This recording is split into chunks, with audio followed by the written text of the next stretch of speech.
आई हमरे प्रतापगढ़ सुल्तानपुर के खाटी चीज है, देसी चीज। एक पुरनिया दादा लोग गौलन, लेकिन उहे गीतिया के वही भाव में तनी से हम आपन नया करके आप लोगन के बीच में देवे चलत बानी। और ए भैया, पुरनिया दादा लोग हमरे अहिरौआ के भाव के बोले, घुघरू पहन के जंगिया पहन के गावे, वही तरीका वही अंदाज बा, लेकिन यह जंगिया उंगिया ना चली, बस भाव हुआ और लाइन हमार बा। आज के जग से युग के, आज के जनरेशन के परिवर्तन के देख के कवि जी लिखलन और आप लोगन के बीच में 5 से 7 मिनट गीत के गावे चलत बनी। कैसे भैया?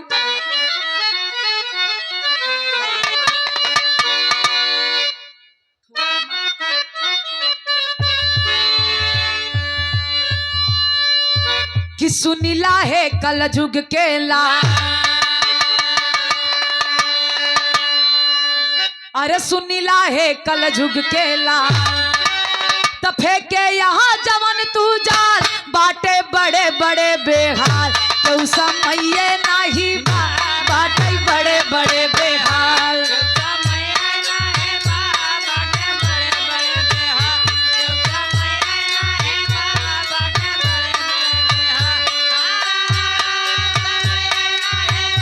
वाह,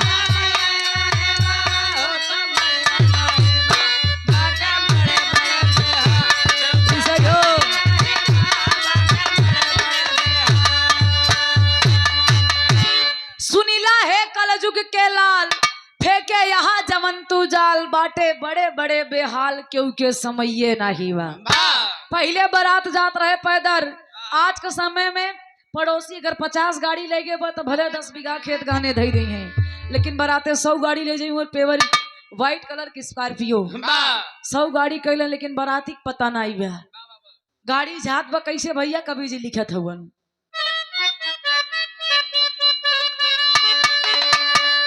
तो गाड़ी से उठे लिए मंगवाई, तो गाड़ी से उठे लिए मंगवाई, सबही बैठे हाली हाली, पीछे के सीट जात बा खाली, क्यों बैठे नहीं बा, पीछे के सीट जात बा खाली।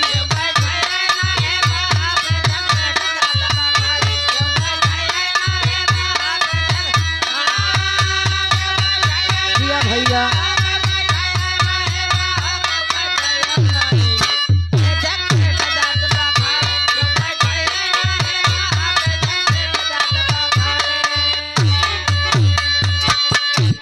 गाड़ी से उठे लिए मंगवाई, अब बाराती बैठे हाली हाली, पीछे के सीट जात बा खाली, क्यों बैठे नहीं बा। अरे जब बाराती है नहीं तो 200 गाड़ी के लिए देखी देखा, तो बैठेबा के का, पीछे में 2 जने 3 जने बैठे तन कौनो गाड़ी खाली ही जात बा, दिखावा के चक्कर में।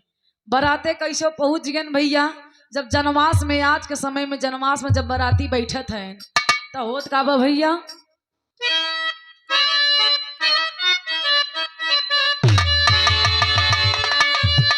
कि बारात जनमास पहुंची गया। गौर करा भैया, ये सच्चाई भाई आज के जुग के, कि बारात जनमास पहुंची गया, तसबही टिकिया फुलकी खाए, दादा देख देख ललचाए, क्यों खिया भैया नहीं बा, दादा देख देख ललचाए।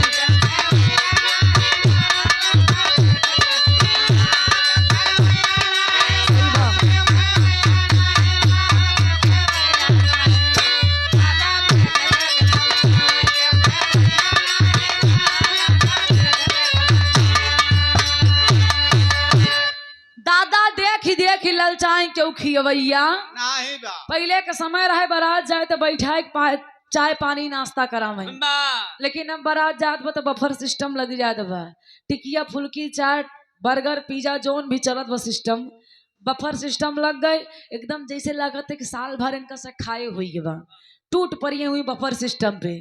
और जोन बुढ़वा दादा बेचारे गा रहते वो दूरे से ललचात रही, कहीं कौनो पानी ना पुछवा रहे, अई भीड़ियम जाई तो जाई कैसे।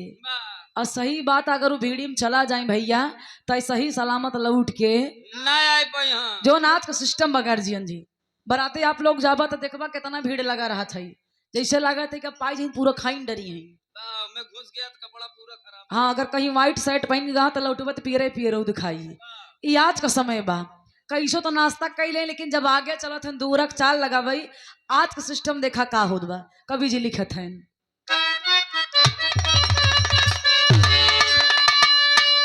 कि डीजे पर करई दुआरा कई कि डीजे पर करई दुआरा कई गाना खातिर होइगा मार मार गए दुल्हा के साथ, क्यों बचवैया नाही मार गए दुल्हा के साथ।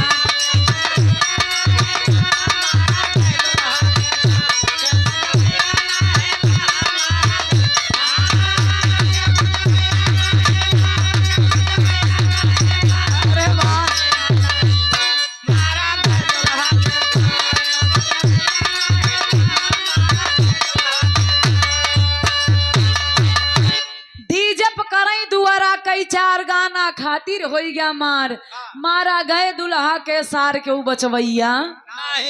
इस भाव को जे कहूँ डीजे वाला गाना गलती से बदली गया, कई दिन भांगड़ा लगाओ कहूँ नागिन बजाई देस, तो फिर जान लागू मार होए। जे काला टाइट कई का आगे मालिक बन खड़ा रहा थे ना, उन्हीं के गर्दन दबोचा थे, वही धुरिये मुंह लोटान लोटाई के मरी है उनकर ना, कि सोच ला बाप रे बाप। अब पहले के जमाना रहे, पहले के जमाना दुआरा के चार ला गई। हाँ, दादा पुरनिया लोगन के जमाना में बड़ा हाथ टिकाई, प्रेम से दुआरा के चार होई। जे नाचे के मन खाए प्रेम से नाचे, जेकर मन खाए दुआर पूजा बैठ के देखाई। अब दुआर पूजा का मतलब है ना दुल्हा के लिए बैठे दुआर पूजा पे यार नचनिया के साथ है। हाँ भैया, हमारे पार्टी में कुछ जने हैं, अगर भांगड़ा बज गया नचनिया देख ले, हालत खंभीरे बजान ला नचनिया के साथ दिखाई। ए भैया, ई तो बारातीन का हाल है, लेकिन आज के समय में रिश्ता के नींव कहां तक रह गई बा, कवि जी लिखलन।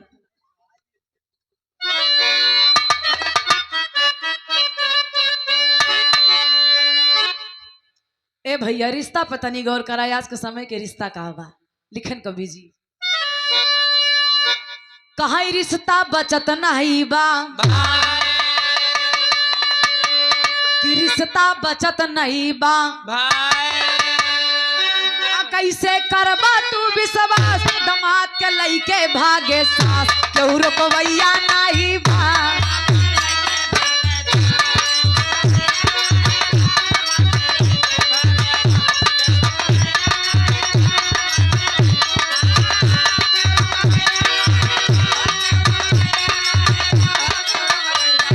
जियो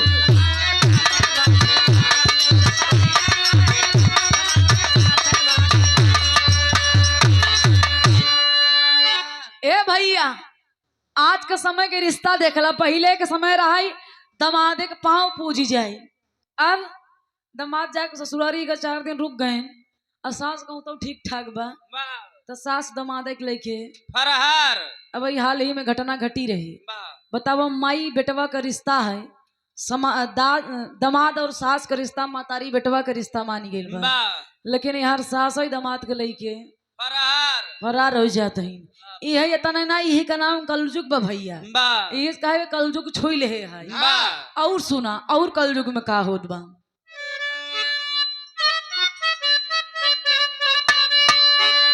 कि पत्नी पति के मर्डर करावे,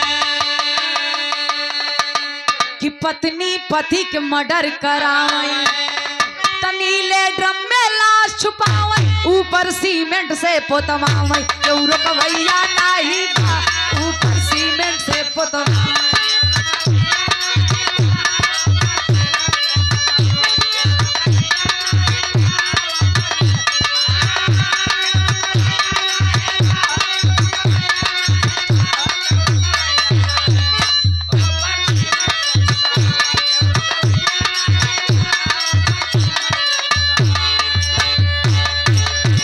भैया, पति पत्नी के मर्डर करावई, नीले ड्रम में लाश छुपावई, ऊपर सीमेंट से पुतवावई, क्यों रुकवैया नहीं बा। आज का समय कितना खराब हो गया, पहले का जमाना रहा सब कहीं पतिव्रता नारी है, लेकिन एक देखी देखा पगला गई भैया, अभी हाल ही में घटना घटी रही, मुस्कान अपने पति के 36 टुकड़ा के में काट कर नीले ड्रम में सीमेंट से पुतवाए को उनका रख दी। अब जेल से सुनते ही फरार भैया निकली यही एक ठे गोदी में लड़का खिलावत की। वाह ये जमाना है, ये कलयुग है। आखिरी लाइन में कवि जी के लिखे के पर और जे हमारे भाई पीडीए के समर्थक हुन, पीडीए के माने वाला हुन। पीडीए के मतलब महिरे नहीं होते भैया, पीडीए के मतलब पिछड़े दलित अल्पसंख्यक पूरे समाज को लेकर पीडीए चलता है। यही खातिर पीडीए के लोगन से निवेदन बका गौर कराई लाइन पे।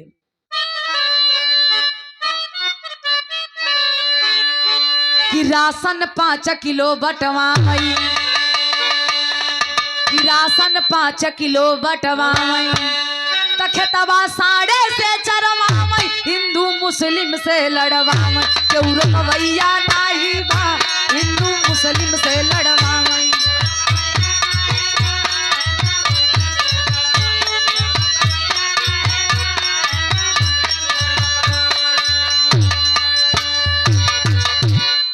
ए भैया राशन 5 किलो बटवाई, 5 किलो तो पहले रहा, लेकिन अब चुनाव नजदीक बना 10 किलो दे हैं।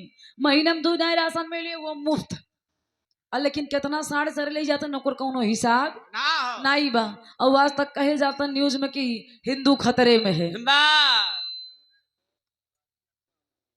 और इस कार्यक्रम के आयोजिया हिंदू मुस्लिम के लड़ाई करवा के अपना सत्ता के भोगी होत हुवन, राज भोग करत हुवन। और तनी जो बंगाल में चुनाव भइल, चुनाव होखता, एकर तनी से घटना सुना, वहां घटना का घटत बा।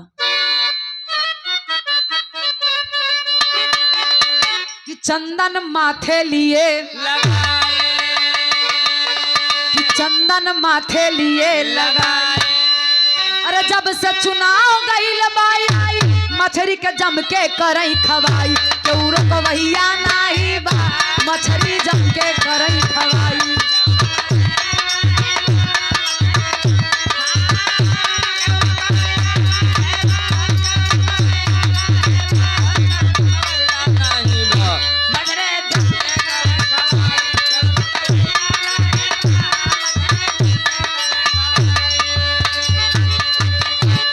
भैया चंदन माथे पे लगाए रही है, ढोंग बतावत रही है कि हम पक्का हिंदू हैं, गौ हत्या नहीं करना चाहिए, किसी की जीव नहीं खाना चाहिए। और पीछे क्या करते हैं, एक पीस तुम भी खाइए, मछली में बहुत स्वाद है। वीडियो वायरल भैया चंदन बढ़िया से लगाए, कहें देखो कितना टेस्टी बनाए, तुम भी टेस्ट कर लो। अरे वाह बारे राज सत्ता के सत्ताधारी लोग ऐसा नहीं ते देश चली। हाँ मछरी में भैया लहसुन प्याज नहीं मिला रहा, बा खात है मछरी और लहसुन प्याज का भेद है। अरे मूर्ख इंसान। हाँ एक भाई वायरल भरा भैया, स्वामी विवेकानंद जी ने कहा सदन में, सोचिए हमारे प्रदेश के मुख्यमंत्री बंगाल में प्रचार कर रहे हैं। सोचिए मुख्यमंत्री अगर ऐसा बोलेगा तो जनता क्या करेगी।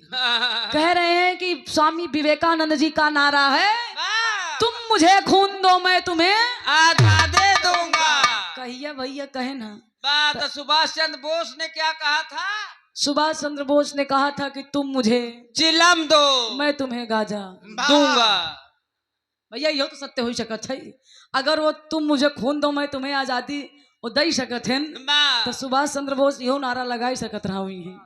बा धन्य हमारे देश के मुख्यमंत्री, प्रदेश के और देश के हमारे प्रधानमंत्री जी। हाँ तब बीच में फिर वायरल भर रहा, कहें जो 12 में बच्चे पास हुए हैं, इंटर में एडमिशन करवाना चाहते हैं, कराएंगे तो लैपटॉप मिलेगा, उन्हें लैपटॉप मिलेगा, कन्या विद्या धन मिलेगा। अरे अनपढ़ राजा, इंटर करे के बाद फिर 12 पढ़ी, तब न्याय देन ना इंटर में क्यों ना। हाँ कहे नहीं 2049 में हमारा देश आजाद हुआ। भैया सुने रहा बापो सब, कहें हमारा देश 16 नवंबर 16 नवंबर 2049 में हमारा देश आजाद हुआ, बाबा साहब संविधान बना के दिए थे। साला 2049 भाई यही नहीं भैया, देश आजाद भाई हमारा भवई नहीं मतलब। हाँ 49 में 2049 में संविधान बना, 2050 में लागू है भैया। हम आप लोग अंग्रेजन के अधीन है। अब जान ला अंग्रेज के हाय, धन्य है हमारे देश की ये शासन व्यवस्था। अब वो आप लोग न जगवत जान ला व्यर्थ ही बा। देश के राजा जब अनपढ़ हुई तो प्रजा का पढ़ी लिखी हुई, जी चंदन ही लगाए की टहरी। आई गुरुजी आखिरी भाव में हमरे हाथ जोड़ के हमार गुजारिश बा। अब कि अनपढ़ राजा के हटा, कि अनपढ़ राजा के हटा, अखिलेश भैया के लिए आवा, अपन संविधान तू बचावा। क्यों रखवैया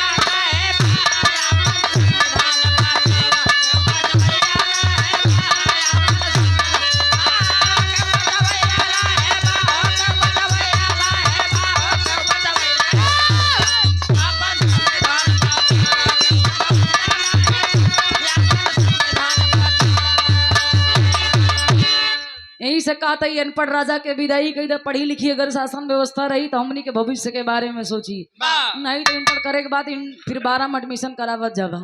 हाँ भैया, अगर फिर से इंटर के बाद 12 में पढ़ाई हो तो इनका फिर से बुलाया 2049 में अगर अपन देश आजाद करवावे खोई। हाँ नहीं तो चिलम नहीं है, तुम मुझे गाजा दो, ये सब होई। ए भैया 100 रुपया के आशीर्वाद मेरे राजेश भैया के तरफ से बहुत बहुत प्रणाम, आशीर्वाद के छा। एक लाइन हम 2024 में गौले रही भैया का हाँ, 2024 में हम गीत के गौले रही। जब जीत मिल रहे, जीत हमनी के जीत भइल बाहर नहीं, हम गौले रही का भैया 2 मिनट हम से चल। अरे राम झकोरा मारी गई साइकिल 2024 में भैया। अरे राम झकोरा मारी गई साइकिल, तो 44 होईगा पार हो, झकोरा मारी गई साइकिल।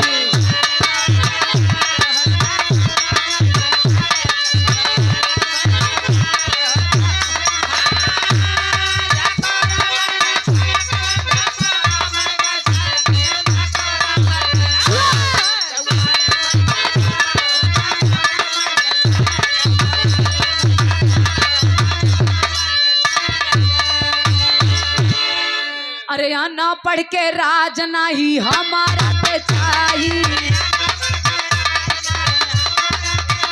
अजय यादव बीडीसी के शानदार प्रत्याशी भैया के तरफ से 100 रुपया के आशीर्वाद। ना पढ़ के राज नहीं हमारा के चाहिए,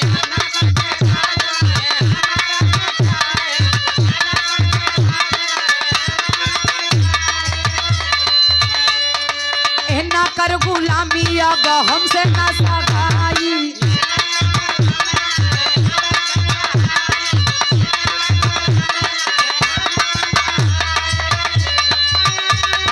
अब बाकी 27 में, अब बाकी 27 में कोई है लालाकार हो, झकोरा हमारी ऐसा 40 होगा।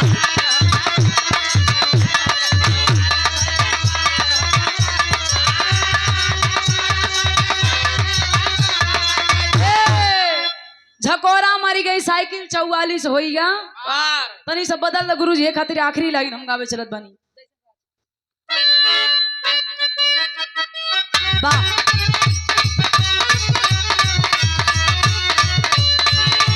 जैसन राज चलवलस सापा, जैसन राज चलवलस सापा, अब परिवेश ना होई। जैसन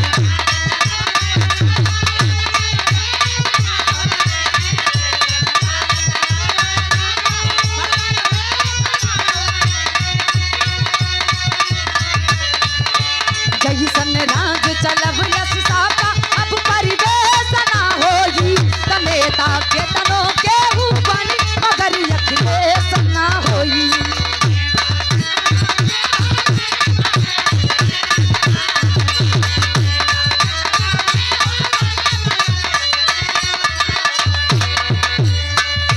सादा जीवन बूझ विचार, उसमें कुछ तो विशेष है।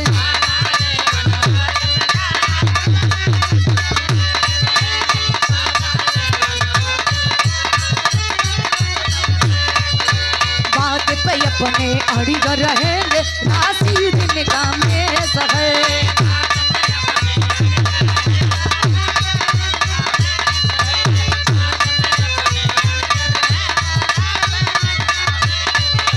लोहिया राज नारायण जैसे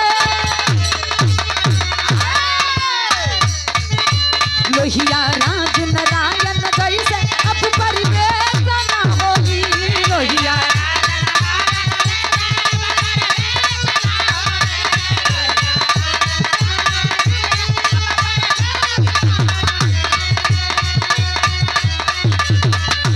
लोहिया राज नारायण जैसे अब परिवेश न होगी। तनेता केतनो केहू मानी अगर अखिलेश न होई।